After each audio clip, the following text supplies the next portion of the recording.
চলে আসলাম আপনাদের মাঝে কিছু কথা বলার জন্য। কথাটা হলো আমার গ্রামের কথা।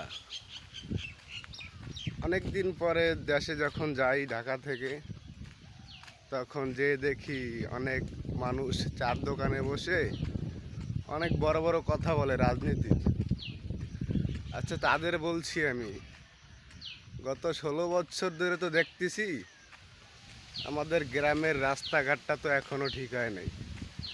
মানুষজন চলতে পারে না, যানবাহনে অনেক কষ্ট হয় মানুষের। পাগলবাড়ি একটা এমার্জেন্সি একটা ব্রিজ দরকার। আপনারা যে এত বয়ান দেন চার দোকানে বসে এক কাপ চা খেয়ে, এটার তো কোনো ফয়সালা করবেন না। কারণ পাগলবাড়ি স্কুলের সামনে একটা পোল খুবই দরকার। কারণ ভিতরে অনেক গ্রাম আছে, যেরকমের রামভদ্রা গ্রাম, শেখমাটিয়া গ্রাম, বাক্সি গ্রাম।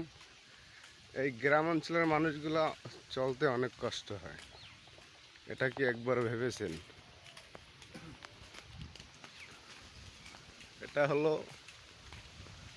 আমার ব্যক্তিগত কিছু প্রশ্ন করলাম আপনাদের, কেউ মনে কিছু নেবেন না।